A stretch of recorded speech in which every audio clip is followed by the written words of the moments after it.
Hey, what's up everybody? Another fun day here on the channel. Going to do one of my favorite things. Going to a local auto parts place, Junkyard, that's been in business since 1956. Headed out today with my one and only boy wonder. He's going to help me look for some Impala parts and see what else we can find. So I'm bringing you guys along, and hopefully we'll find some cool stuff today. So hang tight.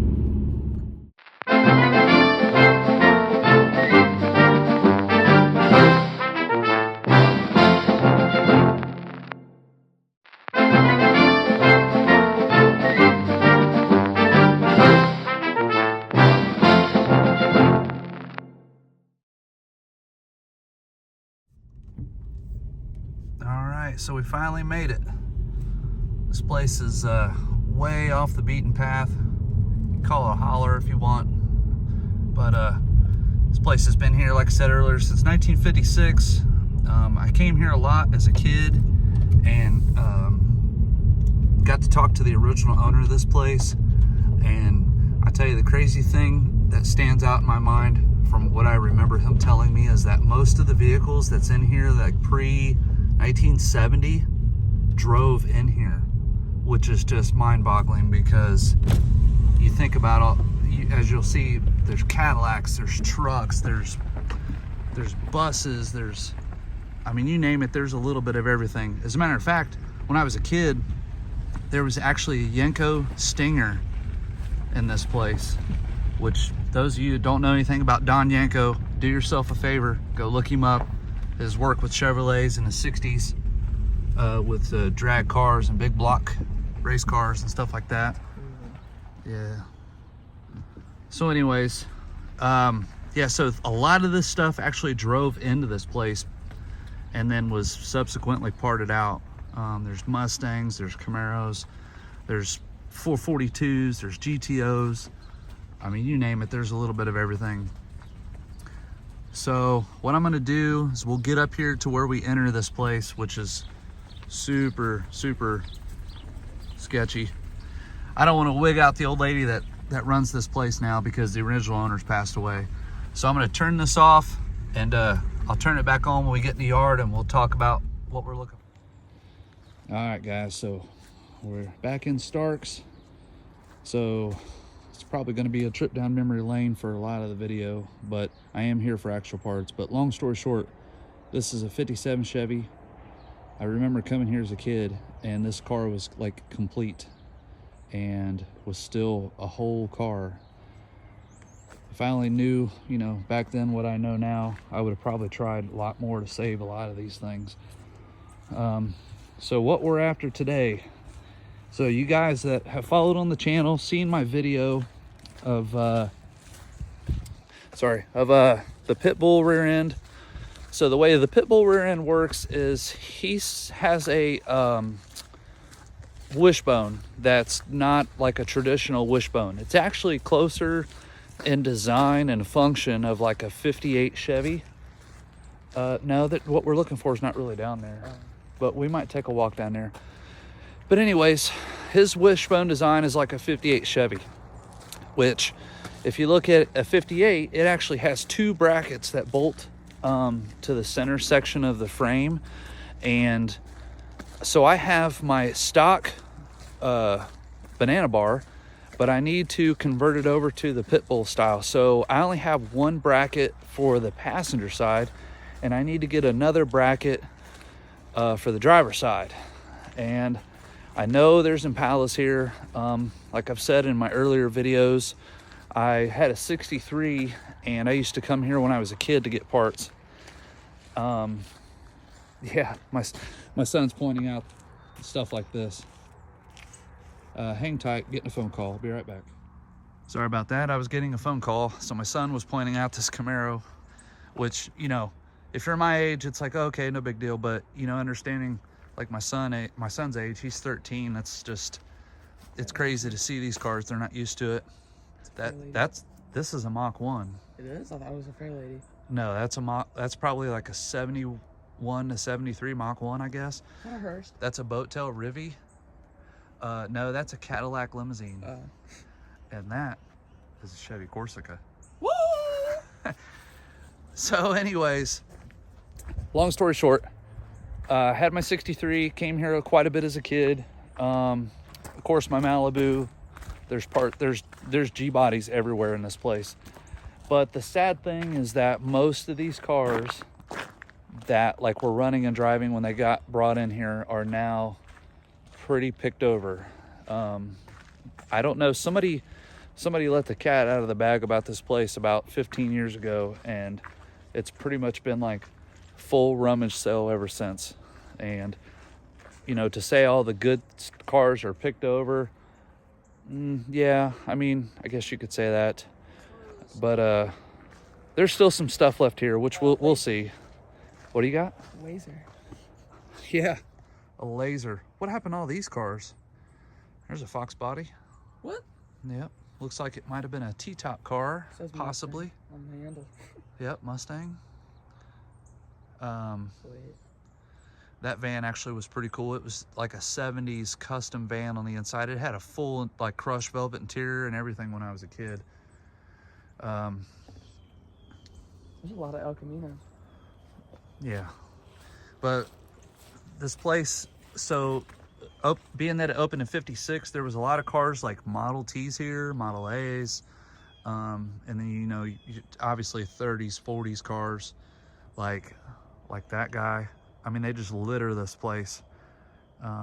Unfortunately, the last time I was here was back in the summer, and they've started to crush some of the really older stuff, which is just, that's unfortunate. Here's a Daytona like these. What happened to these?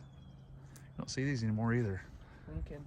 Yeah, Oh, big Lincoln. Monte Carlo for a second until I saw the tire thing. So this, being a Lincoln, It's a Continental. it's got a disc brake. Probably a 9-inch, I would guess. Another Firebird or Trans Am. Another boat tail Riviera. I think it's an older Monte Carlo. Which one on top? The bottom one.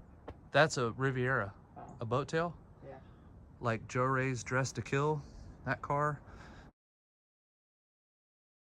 68 Chevy, probably Impala, maybe a Caprice, I don't know.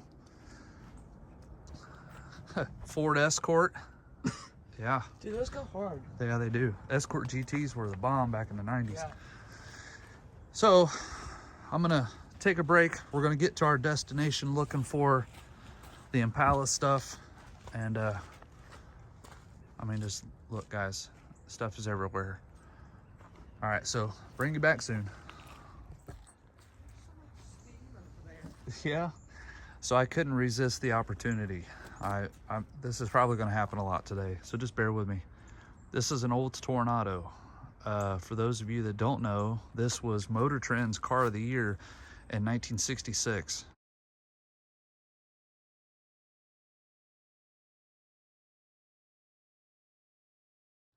And there's probably 20 of these here. Jay Leno's got a LS powered all-wheel drive Corvette one, because these were front-wheel drive V8. Really cool dashboards. The front floor pans were flat, so you had plenty of room because it was a front-wheel drive platform. But I've always appreciated these cars for what they were. They're not super highly sought after collectible today, but very cool nonetheless. And it's just, you know, you got to remind yourself that every one of these cars was bought brand new by somebody, and this was their pride and joy. You know what I mean? And it's just crazy to see them in here like this. Yeah, who knows what this was? Some kind of pickup, 65 Chevy, maybe 63 Chevy, I don't know. There's another boat tail Rivy. I mean, they're everywhere in this place. So let's do some more walking. Okay, Beetle guys, Volkswagen guys. There's a ton of these cars in here. There's some notchbacks or squarebacks or whatever they call them, but there's an absolute ton of them. But this is gonna hurt a little bit for you guys out there. This is a Grand National. It is a real Grand National. I remember when they brought it to the yard. I just happened to be here like maybe a couple days after it got here, because back then I was here twice a week sometimes. This was a legit Grand National. It was mostly complete except the motor and trans. It still had all the interior back then, had all the trim pieces, had everything that made it a Grand National. And unfortunately the VIN was gone. Like even back then, the VIN was gone. I think it was a theft recovery back then, but yeah, this was a legit Grand National. Not a T-type, not a WE4, even though that was incredibly rare, but this was a Grand National. It's just, it sucks to see it like this, but that's how it goes sometimes. Piece of Delament gum in here. Perfect. Tempo. All right, let's keep walking. Turbo Regal, first gen, probably a 78 or 79. This car was another one of those that was brought in that was mostly complete back when I was younger. Yeah. Beetle. Yep, another Beetle. Yeah, like I said, turbo car, turbo coupe. It's got the bulge in the hood. Motor still in it. Missing the turbo, obviously, and all that stuff's been gone for God knows how long. But I'll show you inside. You can see, let me see if I can zoom in. Nope, but on the bottom right side, V6, that's the turbo gauge. So unfortunate. But like I said earlier, you know, these were somebody's pride and joy at one time. This one was last tagged in '94. Crazy. Yep, Turbo Regal. All right, so here we are, the coup de grace, the Holy of Holies. This is the oldest part of the junkyard. And most of your 60s Chevrolets, 50s Chevrolets, your Tri-5s, they're all back here. That, ladies and gentlemen, just happens to be a 61 bubble top. And there's probably 10, maybe 15 of them in this place. Lots of convertibles, lots of Impalas, lots of early like Oldsmobiles, Cadillacs, Buicks. Of course, you know, Thorns galore, but I'm gonna try and sneak in here and see if it's one of these Impalas have the part we're looking for. Okay, so here we are with the 61. Obviously it's shot, but if I remember correctly when I was a kid, don't quote me on this, I think this was a 348 car, maybe a 409 car. I remember seeing it, and like it had a weird looking engine, and this, I was pretty young, I really didn't know what it was, but it's been picked over pretty good, unfortunately. But I mean, if somebody needed a window, you know what I mean, there's some stuff here. There's the back glass, front control arms if you needed them. Hell, I don't know, maybe the bumper could be saved. It's not a one piece, it's a three piece, but there used to be dozens and dozens and dozens of sets of double hump camel heads for these cars, and they were all picked over pretty good back in the day. Every now and then I think you'll come across a set, but like this is a 58, I think a Pontiac or Buick, I can't remember, 59 Edsel, I think. Convertible Tempest. Sorry, I'm super close on these cars, but that car is also a 61 that's been turned on its side. And when I used to have my 63 over 20 years ago, I actually came here to get parts off of that car, and it's amazing. It's still here, it's still laying on its side, but let me get over there and we'll show you a little bit closer of the part I took off and what I need, and we'll see if it's still here. All right, guys, so I know I'm cutting in and out a lot, but this place is like Thornbush City. So that was the oh wait, that actually might have went to that 54. Anyways, here's the 61. trying to get through here. That was the door, but there's the X-frame. So this car, I remember when I was a kid coming here to get the part that I needed, and like this frame was like near perfect, and now it's completely toast. It was a manual transmission car.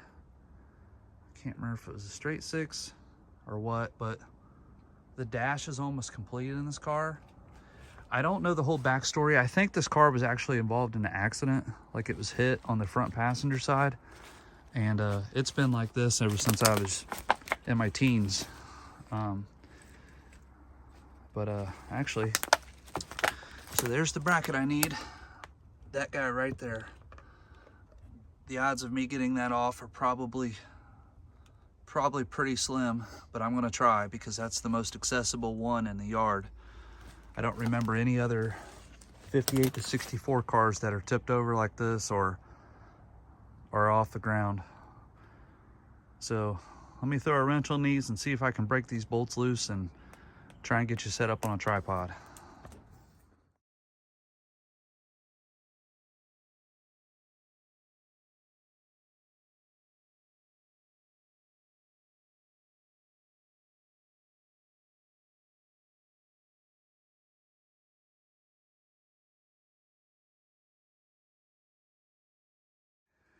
All right, so after the world's longest time lapse, I managed to get one nut off, one bolt completely out.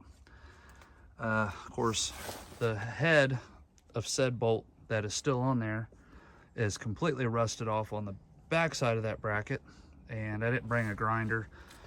Can't torch cut anything here because of all the brush and the leaves, and then another reason why they don't let you use a torch is like, sorry, that brake line. I just broke that brake line and it still had brake fluid in it, which is shocking as long as this car's been here. Of course, all that stuff's flammable, but anyways, that's the bracket I need. Got one bolt off, one bolt loose. Like that bolt is spinning, and then there's one in the very back. So I think what I'm gonna have to do is come back with a cordless grinder and just cut the whole banana bar off, and maybe even cut part of the frame off just to get that bracket out. It sucks, but it is what it is. There's really no other way to get that off there. We're going to do some searching around in the yard. I'm trying to remember if there's another car that's got the rear end out from underneath it, so we'll go do some looking for that. So hang tight, and we'll be back soon. So we're going through, and my son and I come across a 59.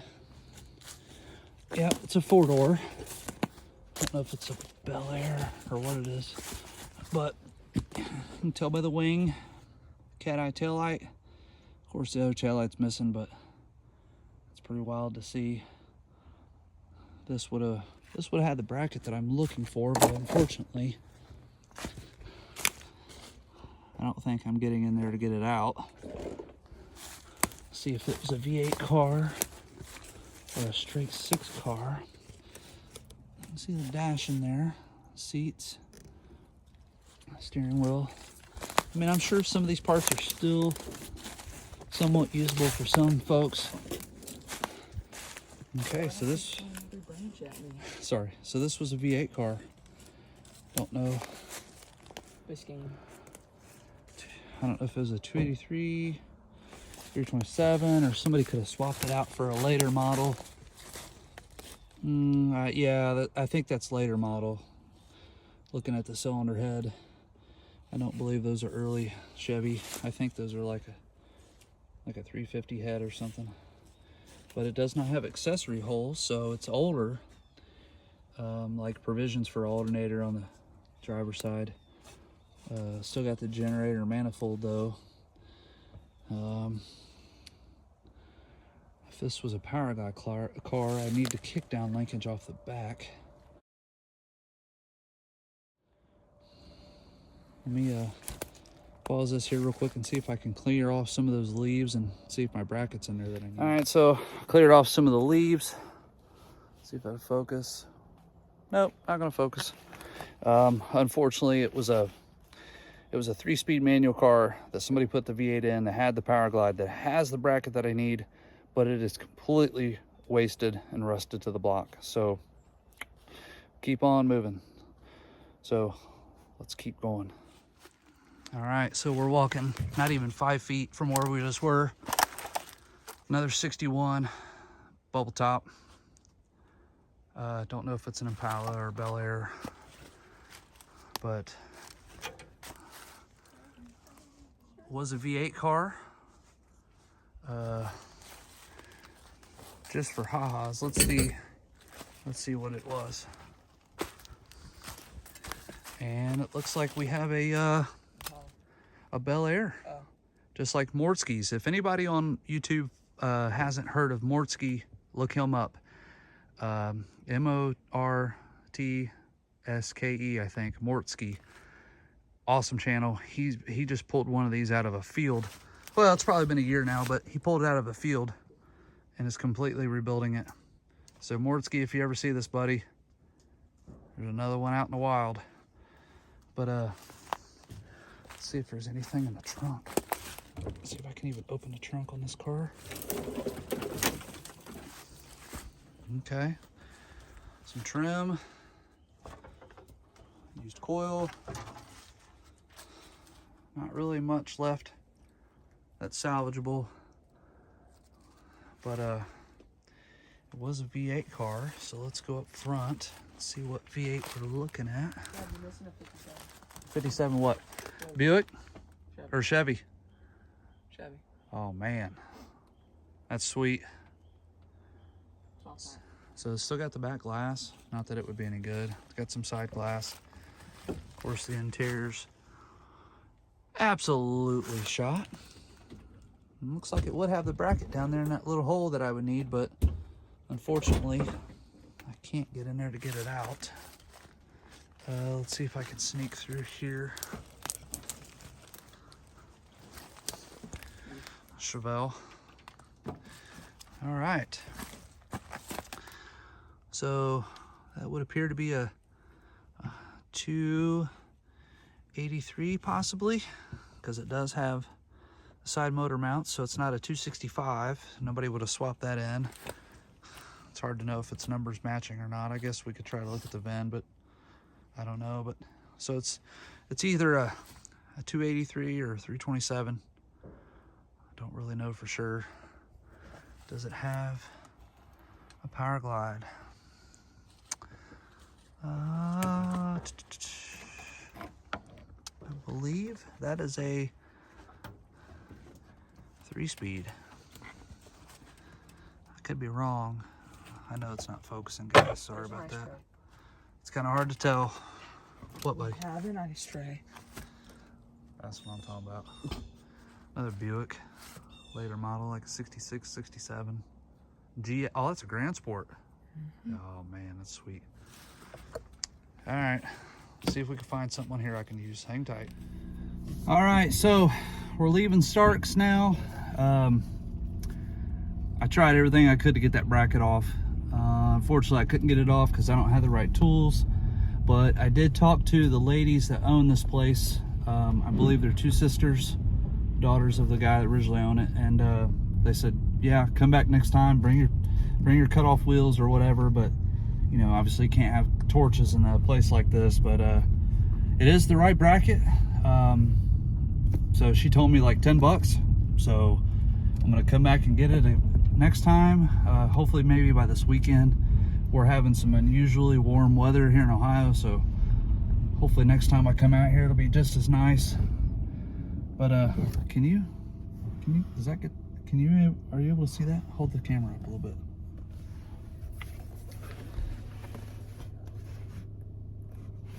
I was trying to get it to focus, guys. That's like a 77 Ford Highboy. I mean, where do you find one of those? You know what I mean? It's crazy.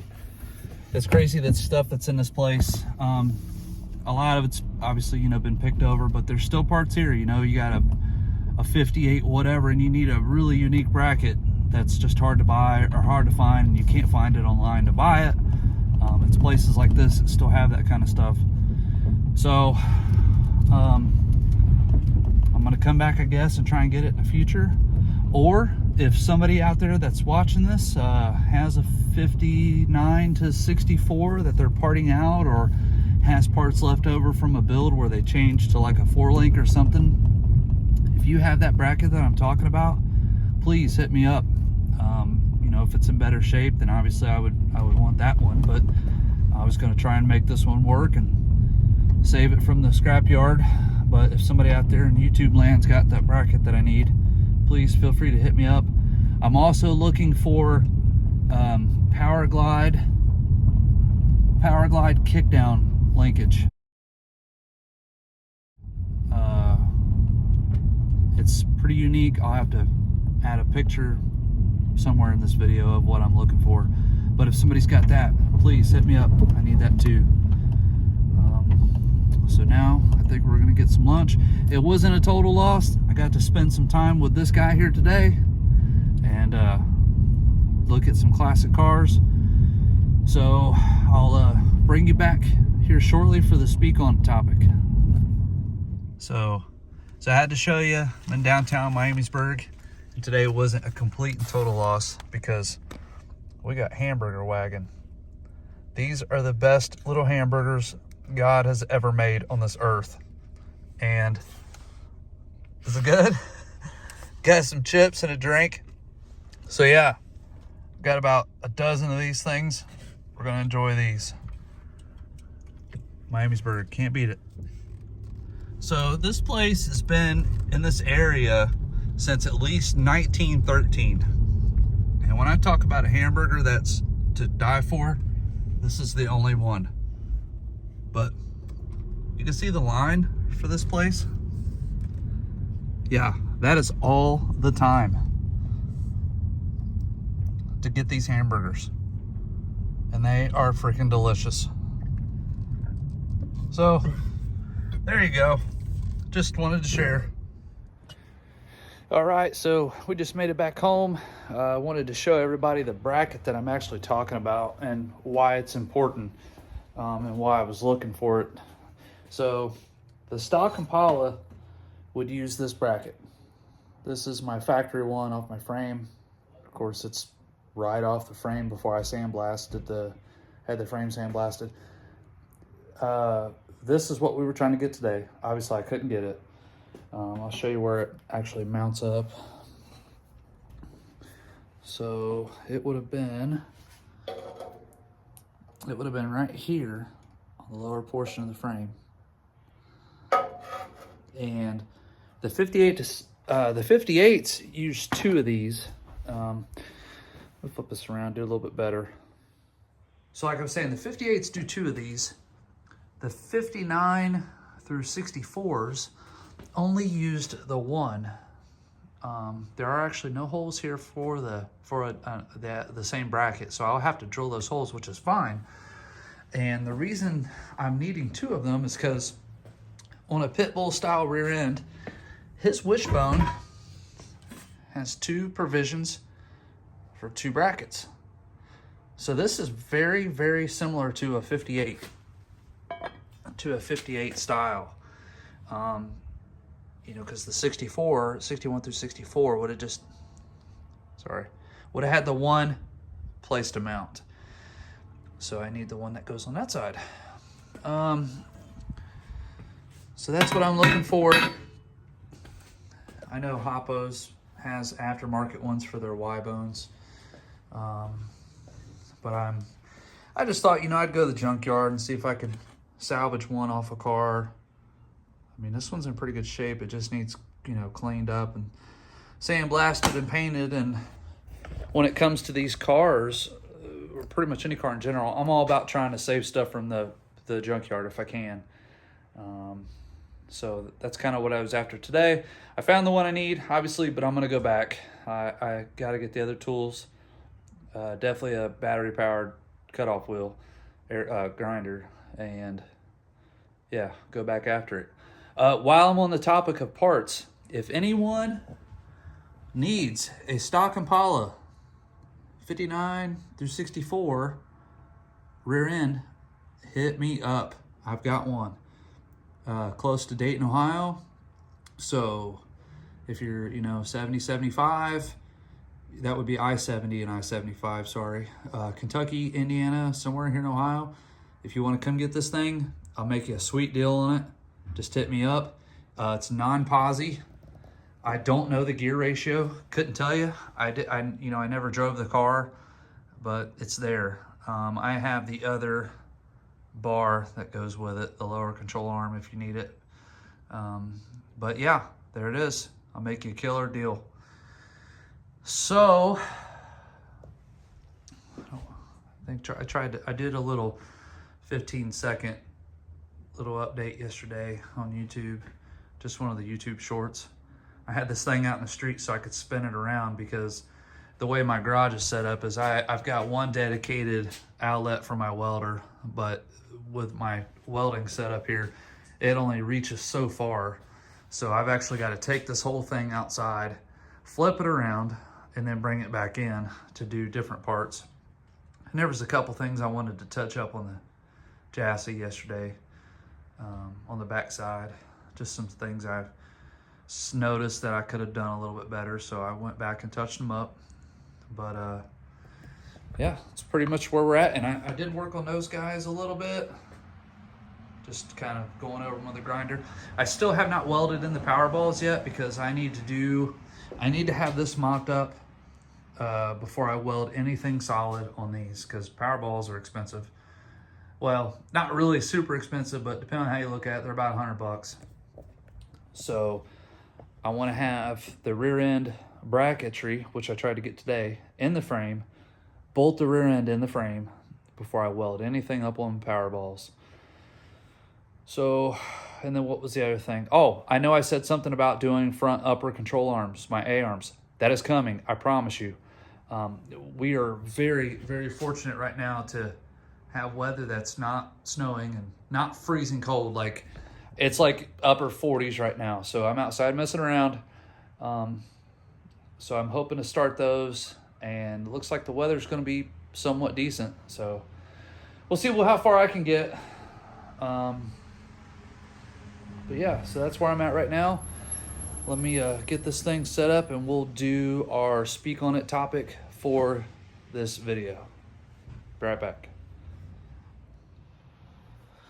All right, everyone. So we'll go ahead and do this video speak on it topic. For me, it's a pretty important one from a historical perspective. I feel like my whole life I've been kind of like a historian with things. I find something that I like or I'm into, and I want to know, everything about it. How did it start? Where did it come from? Who are involved? And I've been that way my whole life with a lot of different things. Lowriding is no different. I wasn't quite aware of its beginnings when I was younger. I mean, I read the magazines and stuff like that, but to fully understand what the whole movement was about and, how it got to where it was. And for me, like even when I discovered it, that's something that I can appreciate now as an adult, someone who's older. And when I'm, looking at lowriding now through my eyes now versus say 25 years ago when I was a kid, it's a whole different perspective. So one of the things that I wanted to say was that there are a lot of people out there who are documenting or have documented the history of the movement, how things started as far back as like the Zoot Suit riots. And anything I talk about here, if you're not hip to it, do yourself a favor, look into it, try to understand. It can be a rabbit hole to go down, because there's just so much, lowridings now is going back into the 40s that we know of, I think. I don't know that they would quite call what was happening in the 30s with lowriding, but like Harry Westergaard, the customs.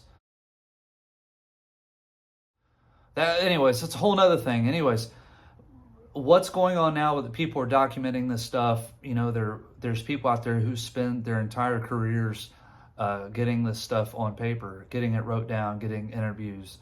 And, you know, that's inspired me to go out and do some of my own research and get people on this channel, like I talked about in our last video, of getting their story put down. You know, how were they involved? Where did it come from? One of those people that pops up quite often in my searches, mostly on like Instagram, but he has an awesome YouTube channel. That would be Tijuana Rick Art. Tijuana Rick, R-I-C-K-A-R-T. He's on Instagram. He also runs a page called Boulevard Lights on Instagram. So that would be at Boulevard Lights. I'll put, not links, but I'll put their name up in the video here so you can see it.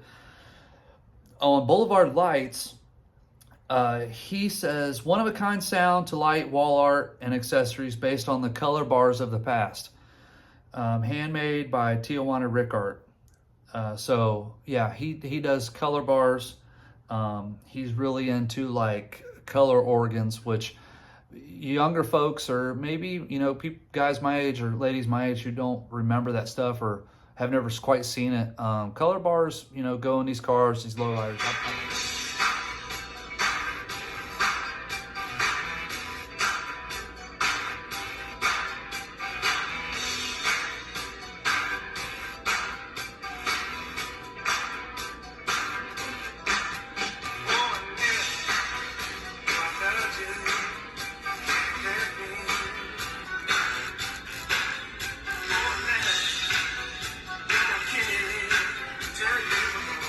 On myself, I've showed it on the channel. It's God, it's beautiful. I absolutely love it, but I haven't installed it in the car. But basically what it does is it goes under the dash and it has light sensitivity and sound sensitivity, and when the music beat hits, the lights blink, okay, to the sound. They were extremely popular in the late 60s through the 70s, and they've made, at least from what I've seen, a huge resurgence in popularity. I've seen them a lot in like, how do I say it? Like African-American type lowriders, like Compton or like Watts, or those clubs like Stylistics, Supernatural, just to name a few. I noticed early on in the magazines, I've seen those a lot in their cars. But they've gained popularity again, and people are all about them. So he makes those. And on his actual page, Tijuana Rick Art, he says, of course, he's an artist because you got to be able to do that kind of stuff. He says, Chicano Research and Development, Artistic Visionary, Creative Ambassador, Director of Marketing, Creator of Boulevard Lights. So the point I'm trying to make all this rambling is that with the history, he's trying to document the Chicano Research and Development and how the lowriding evolved. I stumbled upon him on YouTube. I think it came up in my search feed just because I'm always on the lowrider thing. And he has some early 70s, middle 70s videos of lowriding that was documented by, I don't know if it was like news channels or independently made. I'm not really sure where they came from, to be honest, but the content on these videos is incredible. If you're a historian from that perspective, it's amazing. And, you know, my hat's off to Rick for making these available to the public so everyone can see. I just talked about Andy's hydraulics in my last video, and I wish I would have stumbled upon Rick's one video that I watched this morning, because it has a great segment on Andy's when it shows Andy Douglas actually in his shop, showing you a fender pump and an early stroke cylinder, like I want to say it was like a Stillman cylinder or something. I don't remember. I could have that totally wrong. But so Rick's able to document all this stuff. And for someone like me, that's pretty important, because I want to understand, you know, low riding here kind of came into its own in the 90s, into the 2000s. And, you know, to say that it was a Chicano movement here, I really can't say that. I think the magazine had a lot to do with the spreading of the culture, and obviously hip-hop music, that culture, you know, what you see on TV, all that stuff, it translated to it just blowing up huge here. And me being a young kid, I just, okay, I see the people with the cars, I see who they are, and, you know, I really didn't fully understand it, but now as an adult, I do. That was a big thing for, you know, the Hispanic culture, and showing, like, basically how it translates into 2022, 2023 is like there's a bunch of anti-cruising laws being overturned, and mostly I think California, and I don't remember what bill it was that caused that to happen, but that is government finally realizing that this is a part of the culture. This is something, a part of a people that you can't shut down, that you just can't dismiss. And that's come pretty far from my, you know, what I've read in my history and what I've understand of the cruising thing. That's come pretty far. Yeah. So that's a big deal. And, you know, I probably wouldn't have understood how important that was when I was younger, but now as an adult, I absolutely do. And, you know, that's local people in their towns and cities. And, like Rick, I think he's from San Jose. So Rick, if you ever see this, if you're not from San Jose, I'm sorry, but I want to say he's from San Jose. You know, all that stuff's getting overturned out there. So my hat's off to you guys. That's incredible. That's awesome. So yeah, so I wanted to spotlight Rick and what he's trying to do. There's a few other people that are doing something very, very similar. One of them is a podcast that I listen to called Drifting on Memories. If you are a podcast listener, you have got to find this channel if you like lowriding and the history of where it came from and how it started. He does an awesome job at documenting these things and interviewing folks who are still active in the scene, and some activists he will interview, which is I know it's not everybody's cup of tea, but hey, it goes with the territory. That stuff's, you know, good, bad, however you want to look at it, it's out there and it can't be ignored, and people got to have a voice. So, you know, my hat's off to him for that. That's pretty cool. So he's another one, Drifting on Memories. You got to check him out. But when it comes to Rick, I just wanted to share with everybody, if you're curious about this stuff, you know, how did it start? Where did it come from? Why did the Chicano movement move towards the lowriding thing? How has it played parts in their culture? And, you know, for generation after generation, and how can it bring people like myself into it and enjoy it for, you know, what it is. And I'm so thankful to be a part of it. So that was pretty much my speak on it for this topic, or for this video. If you've listened to these and you enjoy them, please let me know. If you want to check out Tijuana Rick Art or Drifting on Memories, check them out. Tell them Billy, Gem City Welding sent you, and give them a like, give them a listen, subscribe. It's pretty cool stuff.